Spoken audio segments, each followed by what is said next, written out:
Pedro Sánchez quiere subir los impuestos a las viviendas vacías. Esto es algo que de momento es una propuesta de ley que tiene que ser debatida en el Congreso de Diputados y en el Senado y por lo tanto puede sufrir muchas alteraciones o ni siquiera llegar a ver la luz. Pero ya os adelanto que la propuesta inicial de momento es simplemente exceptuando la segunda vivienda. Si alguien tiene una casa en la playa o en el campo, que sepa que no se vería afectado, sería a partir de la tercera, según los detalles que hemos conocido al respecto. Conjuntamente con esta medida, Pedro Sánchez también ha anunciado un montón, otras más, que tienen que ver con la vivienda, pero no son nuevas. Son simplemente algo que ya habíamos conocido, ahora con más detalle, pero ya desde enero habían sido presentadas. Y aquí también las vamos a traer y las vamos a analizar críticamente, porque el PSOE, que es la parte mayoritaria de este gobierno, está haciendo algo sobre la vivienda, pero es muy poco. Va en la buena dirección, o sea, no es algo disparatado. Ahora veremos que hay evidencia científica al respecto, que da una palmadita en la espalda a este tipo de medidas, pero se queda muy corto. El problema, la emergencia de la vivienda, tanto de compraventa como de alquiler, es muy seria. Está cabreando muchísima gente con mucho motivo y este tipo de medidas no van a solucionar el problema para nada. A lo mejor alivian un poco a determinados grupos, a determinadas personas, pero desde luego no van a resolver este problema que ya sabéis que yo lo he denominado como una de las mayores estafas legales que tenemos desgraciadamente en nuestro país, conjuntamente con la banca y con las eléctricas, ¿no? Es un expolio de renta desde los de abajo hacia los de arriba por la cara, porque a veces ni siquiera hay trabajo de por medio. Así que, venga, vamos a presentar esas 5 o 6 medidas que han sido enunciadas por el gobierno y vamos a analizarlas críticamente, siempre dejando claro que esto todavía no está en vigor, es simplemente una propuesta de cara al trámite parlamentario. Entonces, primera medida, ya sabéis, aumento de impuestos a la vivienda vacía. Segunda que vamos a analizar, aumento del IVA al 21% a los pisos turísticos. Ya había sido anunciado, pero ahora tenemos ya el detalle, ¿no? Tercera medida, gravar, o sea, hacer que tributen a aquellas personas que son no residentes y que hagan compra de vivienda. Esta medida está muy bien, pero desde luego se queda corta por lo que veremos. Cuarta medida, reducir las bonificaciones a las SOCIMI, que son esos fondos de inversión, sobre todo orientados al mercado del alquiler. Esto está también bastante bien, pero se queda muy corta. Lo veremos también.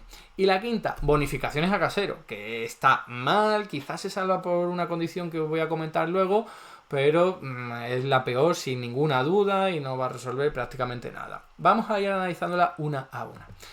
La primera, aumento de impuestos a la vivienda vacía. ¿Qué es lo que tenemos ahora? Porque hay gente que se piensa que no hay ningún tipo de impuesto. Sí, si hay vivienda vacía, sí que tributan, porque se imputan las rentas de esa vivienda al IRPF, ¿vale? ¿Cómo se imputa? Es el 1,1% sobre el valor catastral.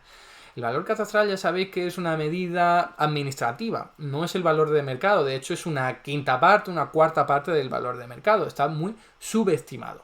Pero oye, a eso le calculas el 1,1% y lo sumas al IRPF. Es como una renta de dinero que has ganado y por lo tanto después le aplicas el tipo impositivo y te va a salir lo que tienes que pagar en impuestos. O lo que no tienes que pagar si no llegas a los niveles establecidos. Que una cosa es hacer la declaración de la renta y otra cosa es tener que pagar impuestos de IRPF, ¿no? Si el valor catastral lleva mucho tiempo sin actualizarse, más de 10 años, entonces en vez de un 1,1% es un 2%, ¿vale? Eso es lo que tenemos hasta ahora. ¿Cuál es la propuesta? Fijaos, aparte que os digo que se excluye la segunda residencia, para valores catastrales entre 100.000 y 500.000, ese 1,1% pasaría a 1,5%. Entre 500.000 y 1 millón pasaría al 2%. Y más de 1 millón el 3%. Entonces, un ejemplo así sencillote. Si una vivienda tiene 160.000 de valor catastral, que eso a lo mejor son 700.000 euros a valor de mercado, o sea, estamos hablando de una muy buena casa, pasa de sumar al IRPF 1.815 euros al año a 2.475, ¿vale? O sea, no estamos hablando de grandes cantidades, estamos hablando de una vivienda muy bien valorada que pasaría a pagar 600 euros más al año, que sí, que es un dinero, pero probablemente gente con esos niveles adquisitivos se lo pueda permitir, ¿no? Vamos con los problemas de esta medida. La primera, ya la he anunciado, ya la he adelantado, ¿no? El valor catastral suele ser un cuarto o un quinto del valor de mercado, con lo cual no vas a estar poniendo un impuesto sobre un valor muy elevado, sino sobre un valor muy bajo. con lo cual no va a ser tanto impuesto como podría llegar a serlo si fuera sobre el valor de mercado. Segundo problema, es un incentivo pequeño, ya lo he dicho, ¿no? O sea, de verdad alguien teniendo un piso, un tercer piso vacío, y le obligas a pagar, yo que sé, 400, 500, 600 euros al año, va a decir, ¿me compensa ponerlo en alquiler? No está claro, ¿no? No está claro porque no es, desde luego, un incremento impositivo muy elevado. Si fuera muy elevado, sin ninguna duda, y ahora vamos a ver estudios académicos, empíricos, que apuntan en esa dirección.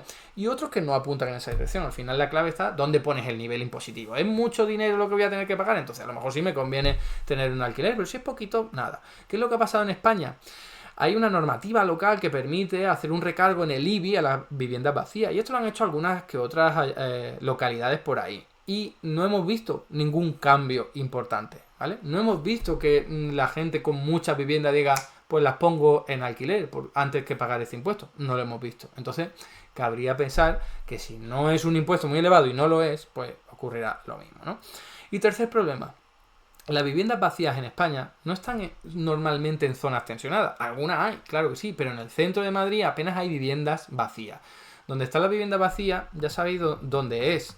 Aquí, en los sitios, fijaos, la cantidad en Galicia, ¿no? En estas zonas de interior poco pobladas, pues todo lo que veis aquí, que son amarillos, esto es un gráfico del diario.es, es el porcentaje de las viviendas de los municipios, de las vacías, en los municipios de más de 1000 habitantes, ¿vale? No hablemos de los que tienen menos de 1000 habitantes, pero acá ves que en algunos casos hay casi un 40% de viviendas vacías, pero suelen ser zonas poco pobladas donde la gente no quiere vivir, donde sigue habiendo una despoblación, ¿vale?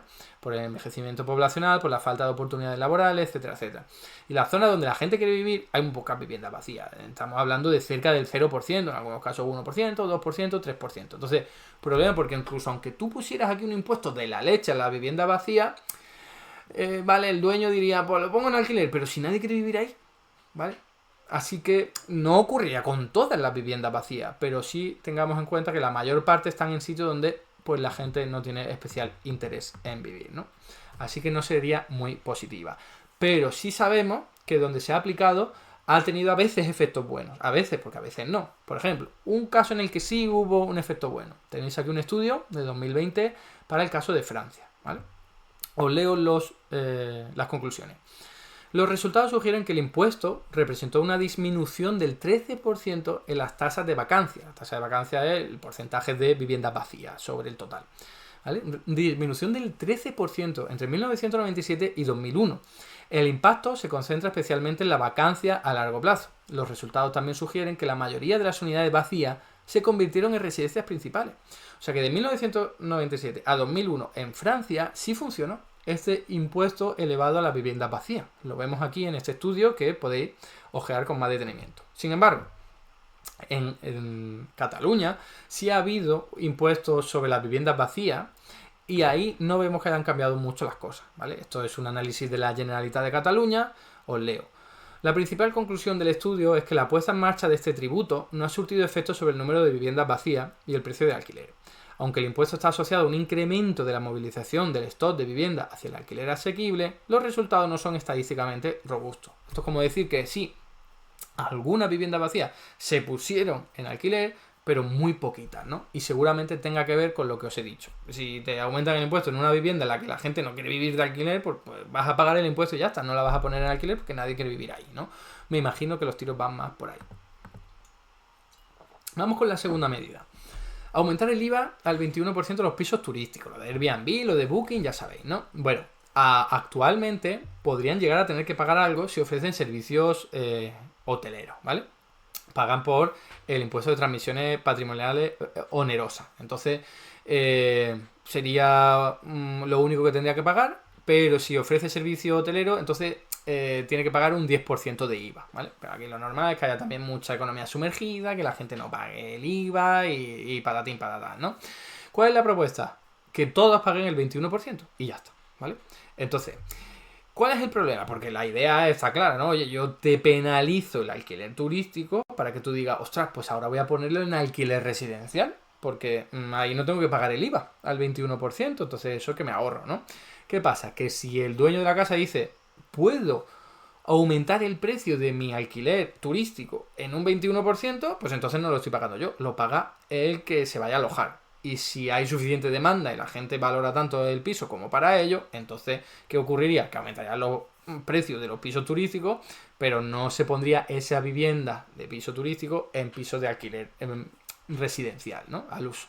Entonces, ese es el principal problema que se le ve a esta medida. Oye, cuidado que esto a lo mejor simplemente se extrapola al precio, aumenta y ya está, pero no hay más alquileres residenciales, ¿no?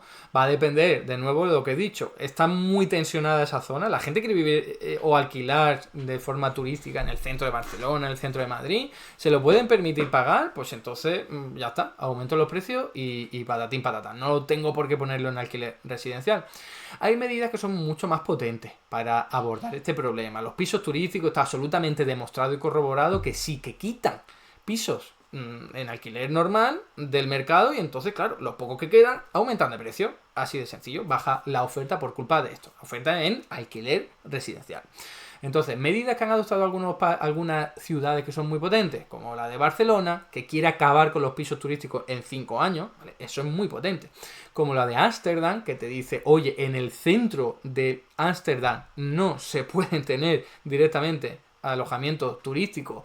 En el extrarradio, un poco más alejado del centro, vas a tener, pero solo 30 días al año, o sea, te lo limita. O también le ocurre parecido en Berlín o en San Francisco, ¿vale? No son medidas de poner impuestos, son medidas más coercitivas, de te lo prohíbo que lo tengas, o como en Nueva York, tienes que vivir con el inquilino si quieres que esté contigo, ¿vale? O sea, esas son las medidas potentes. Las medidas que funcionarían muchísimo mejor para que la gente diga, bueno, pues lo pongo en alquiler residencial y así le saco algo de dinero, pero lo que no voy a hacer es pues dejarlo ahí inactivo porque me lo han prohibido directamente. Pero aumentar un 21% el IVA, el problema que tiene es el que hemos dicho, ¿no? Vamos con la tercera medida. Gravar, o sea, hacer pagar más impuestos a los no residentes. Actualmente no hay nada sobre eso, ¿vale? ¿Cuál es la propuesta? Aumentar en un 100% del impuesto de transmisiones patrimoniales a los que compren vivienda en España, pero que ellos sean no residentes de fuera de la Unión Europea. O sea, lo primero que nos tiene que venir aquí a la cabeza es ¿por qué ellos sí van a tener que pagar y los de la Unión Europea no? Me imagino que hay cuestiones jurídicas por ahí que no lo podrán hacer, yo qué sé, no lo tengo muy claro. Pero desde luego vamos a ver cuántos son. Son un 8% las compras de no residentes sobre el total cada año. O sea, es poquito, es poquito. Esta medida es muy buena, muy potente, pero si te quedas solo en los extranjeros no residentes de fuera de la Unión Europea, pues te queda que son muy poquitos. Debería ser a todo el mundo, incluidos españoles, ¿no? Quiere decir que vas a comprar una vivienda aquí que no es para vivir. Oye, pues te voy a crujir, porque si lo vas a hacer para especular, tendrías que pagar mucho más impuestos. O estar directamente prohibido, como pasa en algunos otros países, como en Singapur o en China, por poner algunos ejemplos, ¿no? Entonces, insisto que está bien orientada la medida, pero es insuficiente, porque solo a esta cantidad de personas, pues quizás algo funciona, algo sirve, porque tenemos evidencia científica que apunta a esto. O sea, que dinamiza el mercado inmobiliario y que lo hace más caro, evidencia para aburrir, insisto. Aquí tenéis un artículo que os he traído del Journal of Economic Geography, ¿vale? Que te concluye lo siguiente. La inversión extranjera aumenta los precios de la vivienda. Vaya, qué novedad, ¿no? Qué sorpresa. Este efecto es mayor para las viviendas más caras, pero está presente en todos los puntos de la distribución. La inversión extranjera reduce la asequibilidad y el número de viviendas vacías, pero no tiene efecto en la construcción, ¿vale? Pero, en cambio, bueno, esto lo vemos también en el propio Banco de España, en un informe anual publicado hace poco. Fijaos lo que leemos. Demanda de no residentes. Las adquisiciones de viviendas por parte de no residentes desempeñan un papel destacado en la fortaleza de la demanda, aunque heterogéneo por área geográfica. Estas transacciones se sitúan alrededor de las 60.000 viviendas anuales de 2022 y supusieron el 8,4% del total en 2024. ¿Vale? Son pocos en comparación con todo. La cosa cambiaría si se lo pusiera a todos los extranjeros, ¿no? Ya no hablo ni de los nacionales. Pónselo a los extranjeros, ya la cosa cambiaría, porque es casi la mitad. Casi la mitad de las compras las realizan extranjeros, ¿vale? En los últimos años. Entonces, hay evidencia científica, como os decía, de que revela que ponerle un impuesto a los no extranjeros, perdón, a los extranjeros no residentes sirve. sirve para mejorar los precios del alquiler y de la vivienda. Fijaos, este estudio que es para una zona de Canadá, os leo los resultados. Los precios de la vivienda disminuyen un 6% en barrios con concentraciones de compradores extranjeros superiores a la media después del impuesto, en comparación con los precios en barrios con concentraciones de compradores extranjeros inferiores a la media. Los efectos cuantitativos también son sorprendentes, ya que la proporción general de compradores extranjeros disminuye del 13,12% de las transacciones de viviendas unifamiliares en las 6 semanas previas al anuncio del impuesto al 1,7% durante los 3 meses posteriores al impuesto. O sea, funciona. Le pones un impuesto a los de fuera, ya no compran tanto, ¿vale? Porque les sale más caro, porque no les renta, porque tienen alternativas de inversión más suculentas, ¿vale? Así que sí, funciona, pero para una minoría de la población, ¿no?, de los compradores, un 8%, pues no se va a notar mucho. ¿Por qué solo a ellos? Esa sería la pregunta, ¿no? Vamos con la cuarta. Reducir las bonificaciones a esos fondos de inversión que os he dicho que se llaman o conocen como SOCIMI, ¿no? El tratamiento actual es que estas SOCIMI pueden invertir en el mercado inmobiliario, concretamente de alquiler, y pagan menos impuestos. Por la cara, porque sí, porque esto lo aprobó el Partido Popular hace un montón de tiempo y ahí sigue. Entonces, la SOCIMI, en vez de pagar el 25% como toda empresa de hijo de vecino, pues no, pagan un 15%. ¿Cuál es la propuesta? Que se acabó el chollo. Que si no pone su parque de inmuebles en alquiler asequible, que esto habrá que ver el detalle qué significa, el impuesto sobre beneficios sube al que debe ser, que es 25%, ¿no? Así que está bien que se les retire las bonificaciones fiscales, pero oye, que aquí tendría que haber una supervisión mucho más estricta sobre el tema. ¿Cuánto van a bajar el precio? ¿Por qué tienen que pagar igual que el resto? Que incluso paguen más si no hacen lo que tienen que hacer, que es poner los inmuebles en alquiler asequible, ¿vale? O sea que en realidad es una buena medida, pero es que se queda absolutamente insuficiente, ¿no? Mejor que lo de antes es desde luego. Y vamos con la última, la que más crítica ha recibido por parte de la izquierda en España, ¿no? Que son las bonificaciones a los caseros. O sea, fijaos que hay una barbaridad actualmente aprobada y que está en vigor, que es que los caseros tienen ya una bonificación del 50% del IRPF. A cambio de nada. Simplemente casero, lo ponen en alquiler, ya está. Se supone que están haciendo una labor social y entonces se les perdona el 50, hasta el 50%, ¿eh? Bonificaciones del 50% en IRPF. Una locura. A cambio de nada, insisto, es por la cara. Ya está. Lo estás poniendo ahí, estás haciendo un negocio por el camino, pues encima pagan menos impuestos. O sea, eso es un agujero en las cuentas públicas, insisto, sin que tenga ningún tipo de repercusión social, ¿no? ¿Cuál es la propuesta? Oye, que la bonificación aumente. A cambio, ¿vale? Puede aumentar hasta el 100%, he leído por ahí, porque todavía no está la letra pequeña publicada, hasta el 100% si baja el alquiler por debajo del índice de referencia, ¿vale? El índice de referencia, ya hemos hablado en otros vídeos, que es ese indicador que ha creado el gobierno de coalición para decir que esto es lo justo, ¿no? Que más de eso es exagerado, que tampoco es así, ese indicador está muy sobreestimado en cualquier caso. Por lo tanto, oye, esta medida está bien porque significaría, dentro de lo que cabe dar ayudas a los caseros, que siempre chirría, ¿no? ¿Por qué hay que darle ayuda a los caseros? Pero oye, si se les da para que bajen mucho los alquileres, te lo podría llegar a comprar. Mejor esto que nada, desde luego, ¿eh? Que lo de ahora es 50% viva la pepa y no hacer nada. Entonces, el problema, el tratamiento actual sigue. O sea, cualquier persona ya por poner su vivienda en alquiler ya tiene una bonificación fiscal. Eso mal, eso hay que quitarlo, ¿vale? O reducirlo. Pero el segundo problema es que el índice de referencia sigue siendo elevado, ya lo hemos dicho. Habría que condicionarlo para bajarlo a un precio razonable.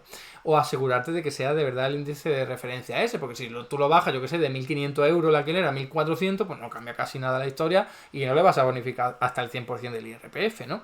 Así que aquí veis los problemas que tienen todas estas medidas. Algunas de ellas muy bien, bastante bien enfocadas, como hemos visto, con evidencia y respaldo científico que señala que podrían funcionar. El problema es que, por supuesto, llegan tardísimo, porque este gobierno que lleva 5 o 6 años contando al PSOE en solitario y aparecen ahora cuando este problema lleva ya mucho tiempo, tardísimo. Y segundo, insuficiente y algunas de ellas regularmente planteadas como la última que hemos visto de las bonificaciones de los caseros. Así que, insisto, Pedro Sánchez se tiene que poner las pilas si de verdad quiere solucionar o abordar siquiera este problema de emergencia habitacional. La gente lo está pasando muy mal para poder pagar unos alquileres lo está pasando muy mal porque no puede comprar una vivienda. Y esto está cabreando a muchísima gente con razón. Y si el gobierno no hace prácticamente nada o estas poquitas medidas, pues en las próximas elecciones le acabará pasando factura. Hasta aquí el vídeo de hoy. Muchas gracias por estar ahí y si te ha resultado interesante, no dudes en comentar, darle like y compartir, que la teoría económica dominante no se combate sola.